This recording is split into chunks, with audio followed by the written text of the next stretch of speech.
कुछ दिन पहले ही सरिता और रमेश की अरेंज मैरिज हुई थी, जिसके बाद उनकी शादी 1 महीने तक काफी अच्छी चली। लेकिन अचानक से सरिता ने अपने हस्बैंड को कुछ ऐसी हरकतें करते हुए देखा जो उसके लिए काफी अनएक्सपेक्टेबल थी। तो सरिता ने ऐसा क्या देखा, इसको अगर आपको जानना है तो आपको आज की कहानी पूरी देखनी पड़ेगी। तो चलिए स्टार्ट करते हैं आज की कहानी।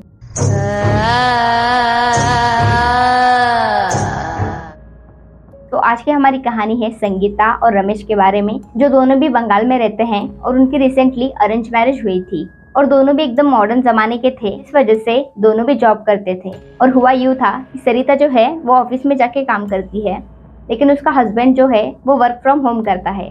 1 महीना हुआ, दोनों भी अपनी जिंदगी काफी अच्छे से जी रहे थे। लेकिन करेक्ट 1 मंथ के बाद रमेश का बर्थडे होता है। तो सरिता डिसाइड करती है कि आज मैं ऑफिस से जल्दी घर जाऊंगी और इन्हें सरप्राइज दूंगी और आज का दिन हम साथ में सेलिब्रेट करेंगे। जिसके बाद सरिता घर के लिए निकल जाती है और वो घर में पहुंच जाती है। लेकिन वो दरवाजे में से कुछ ऐसा देखती है जिसके बाद वो वहीं पे खड़ी रहती है। वो देखती है रमेश के हाथ में एक लड़की का फोटो होता है और उसके कुछ बाल का सैंपल होता है और कुछ कपड़े के टुकड़े होते हैं और एक काली कलर की डॉल होती है जिसको कई सारे कीले ऐसे चुभे हुए रहते हैं। जिसको देखने के बाद उसे पता चल जाता है कि अपना हस्बैंड ब्लैक मैजिक करता है। जिसके बाद वो क्या करती है कि अपने हस्बैंड को पता ना चले कि उसने उसे ब्लैक मैजिक करते हुए देखा है, तो वो बेल बजाती है। जिसके बाद उसका हस्बैंड डर जाता है और जल्दी से वो सामान एक थैले में डालकर उसको वहाँ पे टंगा के दरवाज़ा खोलता है। और जैसे ही वो दरवाज़ा खोलता है वो देखता है कि दरवाजे पे सरिता खड़ी हुई रहती है। जिसको देखने के बाद वो शॉक हो जाता है और कहता है, wow Sarita, what a surprise, तुम आज काफ़ी जल्दी आ गई। जिसके बाद सरिता कहती है, कैसी बात कर रहे हो यार, आज तो जल्दी आना ही था, मेरे हस्बैंड का बर्थडे जो है। तो चलो तुम जल्दी से रेडी हो जाओ, हम कहीं बाहर घूमने के लिए चलते हैं। जिसके बाद वो दोनों अच्छे से तैयार हो जाते हैं और अपने घर के बाहर निकल जाते हैं कहीं घूमने के लिए। और वो सब कुछ एक्टिविटी करते हैं जो एक कपल करता है एक स्पेशल दिन पे, जैसे कि मूवी देखना, वॉक करना, बर्थडे सेलिब्रेट करना वगैरह।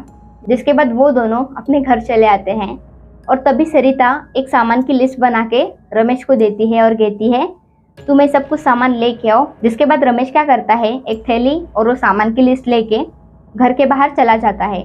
जिसके तुरंत बाद सरिता उस थैले को ढूंढने लगती है जो रमेश ने रखा था, क्योंकि उसने देखा हुआ था रमेश को उस थैले के अंदर सब कुछ रखते हुए। फिर थोड़ी कोशिश करने के बाद सरिता को वो थैला मिल जाता है और जैसे ही वो थैला वो खोलती है वो देखती है कि उसके अंदर लड़की का फोटो, उसके कुछ बाल के सैंपल, कपड़े, इनरवेयर्स, उसका ब्लड का सैंपल और कुछ कुछ चीज़ें होती है। उसके बाद सरिता जल्दी ही उस लड़की के फोटो का फोटो अपने फ़ोन में खींच लेती है और वो थैला जहाँ था वहीं रख देती है ताकि उसके हस्बैंड को शक ना हो। और तभी उतने में ही रमेश आ जाता है और वो दोनों सो जाते हैं। और जैसे ही सुबह होती है सरिता जल्दी जल्दी अपने घर के काम निपटा लेती है और घर से बाहर निकल जाती है, ऑफिस जा रही हूँ ऐसा बोल के। लेकिन वो चली जाती है अपनी सिस्टर इन लॉ के पास, यानी कि उसके ननद के पास। इसके बाद वो उनसे पूछती है कि ये लड़की कौन है। फिर उसकी ननद कहती है, कोई प्रॉब्लम हुई है क्या। फिर सरिता कहती है, जी हाँ, आपके भैया के पॉकेट से मुझे फ़ोटो मिला। फिर सरिता की ननद सरिता से कहती है, जी भाभी, ये एक लड़की है जिससे भैया एक तरफा प्यार करते थे और जैसे ही उसने मना कर दिया भैया को और किसी और के साथ शादी कर ली, फिर तुरंत ही भैया ने आपके साथ शादी कर ली। जिसको सुनने के बाद सरिता एकदम शांत हो जाती है और वहाँ से निकल आती है। और वो दिन भर ऑफिस में काम करते करते सोचती है, आज तो मैं इनको पूछ के रहूँगी इस पूरे मैटर के बारे में। जिसके बाद वो घर आ जाती है, दोनों अच्छे से खाना खाते हैं और जैसे ही रात में दोनों बात करते हुए बैठ जाते हैं तभी सरिता रमेश से पूछने लगती है, ये लड़की कौन है और आप सच सच बताना, क्योंकि मैंने आपको उस दिन देख लिया था ये सब कुछ करते हुए। जिसके बाद रमेश कहता है, तुम अपनी हद में रहो, मेरे पर्सनल मैटर में इंटरफेयर करने की कोशिश मत करना। जिसको सुनने के बाद सरिता कुछ ही बोले उससे पहले उनके घर की डोरबेल बज जाती है। जिसके बाद सरिता तुरंत ही दरवाज़ा खोलती है। फिर सरिता देखती है कि सरिता के हाथ में जो फोटो होता है वही लड़की उसके दरवाजे के बाहर। और जैसे ही सरिता उस लड़की को देखती है उसके डबल स्पीड से वो लड़की दौड़ते हुए रमेश के पास जाती है और रमेश को हग कर लेती है। जिसको देखने के बाद उसको ये पता चल जाता है कि रमेश ने इस लड़की को अपने वश में कर लिया है।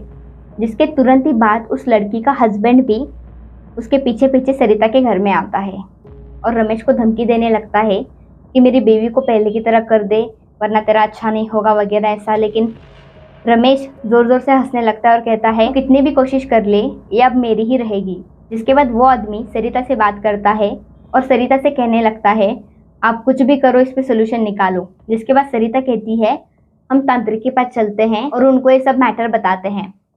लेकिन तभी वो आदमी कहता है अभी तो काफी रात हो चुकी है, आज की रात हमें कैसे तो निकालनी पड़ेगी। जिसके बाद वो चारों एक ही घर में वो रात निकालते हैं। लेकिन वो रात सरिता के लिए और उस औरत के हस्बैंड के लिए बिल्कुल अच्छी नहीं थी, बिकॉज दे सी कि उनके पार्टनर एक दूसरे के साथ अश्लील हरकतें कर रहे, मतलब इंटीमेट सीन्स वगैरह, जो काफी शर्म की बात थी सरिता और उस औरत के हस्बैंड के लिए। लेकिन क्या ही कर सकते हैं, रमेश ने बुरी तरह से उस लड़की को अपने वश में किया था। जिसके बाद सुबह हो जाती है और वो दोनों तुरंत ही तांत्रिक के पास चले जाते हैं, जहाँ पे ये लोग उन्हें सब कुछ कहानी बताते हैं। जिसके बाद तांत्रिक कहता है कि तेरी बीवी तो बहुत ही बुरी तरीके से उसके वश में हो चुकी है, लेकिन अभी भी वो नॉर्मल हो सकती है। तो वो कहता है सरिता कि तुम ये कुछ चीज़ें मुझे ला के दो आपके हस्बैंड की, सब कुछ ठीक हो जाएगा। जिसके बाद वो सरिता को कुछ चीज़ें बताता है, जैसे कि उसके हस्बैंड के बाल, कपड़े का टुकड़ा एंड सो मच। जिसके बाद सरिता अपने घर चली जाती है और ट्राई करती है कि जल्दी से जल्दी वो सब कुछ सामान लेके आए। और थोड़ी मेहनत करने के बाद, थोड़ी कोशिश करने के बाद वो सब कुछ सामान हासिल कर लेती है और तांत्रिक के पास आ जाते हैं दोनों।